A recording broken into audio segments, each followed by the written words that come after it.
Rasulullah SAW memperingatkan umatnya terhadap berbagai jenis kejahatan atau dosa yang dilaknat.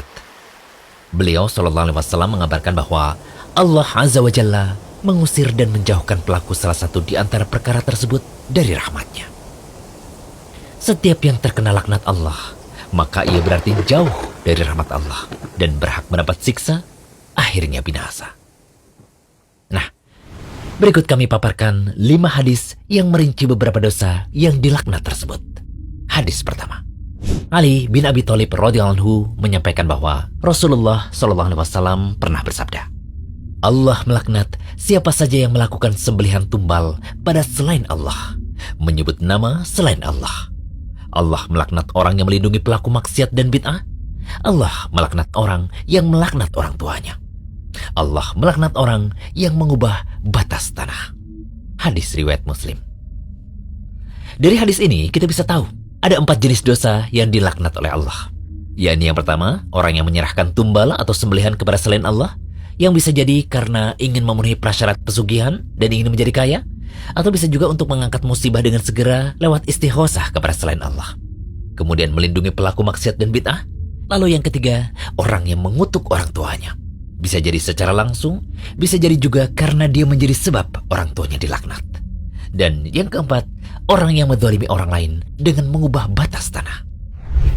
Lalu hadis kedua, dari Jabir radhiyallahu anhu, ia berkata, Rasulullah SAW melaknat pemakan riba, yang menyetorkan riba, pencatat transaksi riba, dan 2 orang saksi dalam transaksi riba.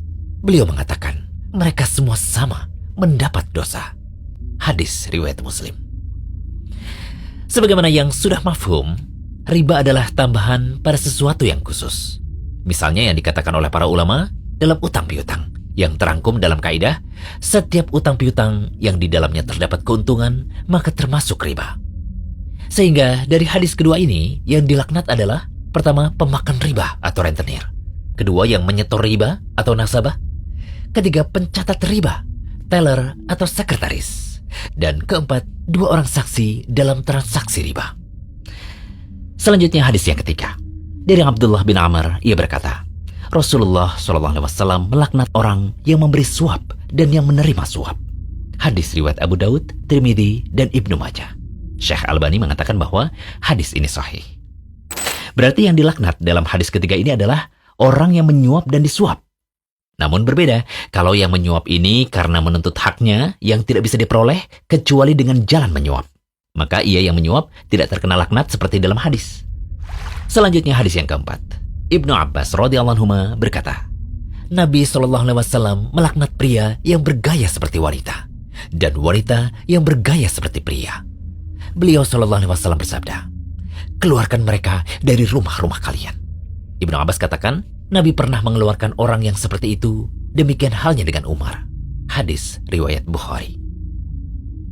Hikmah balasan berupa laknat Allah bagi orang yang menyerupai lawan jenis adalah karena ia telah berupaya keluar dari sifat yang telah ditetapkan atau diciptakan Tuhan yang Maha Hikmah. Hadis kelima. Dari Anas bin Malik radhiyallahu anhu, ia berkata, Rasulullah SAW melaknat 3 orang. Orang yang memimpin kaumnya lantas mereka tidak suka lantaran penyimpangan agama, bukan masalah dunia. Kemudian istri yang di malam hari membuat suami membencinya karena tidak mau taat pada suami. Dan ada orang yang mendengar hayya 'alal falah, artinya marilah meraih kebahagiaan, lantas ia tidak memenuhi panggilan berjamaah tersebut. Hadis riwayat Tirmidzi. Hadis ini sanadnya benar-benar lemah menurut Syekh Albani. Walau hadis ini dhaif, tetapi maknanya sahih. Setelah mengetahui kelima hadis tadi, semoga kita semakin takut berbuat maksiat dan berusaha menghindari dosa-dosa yang telah disebutkan. Jangan lupa kunjungi rumaisa.com. Update setiap hari, insya Allah.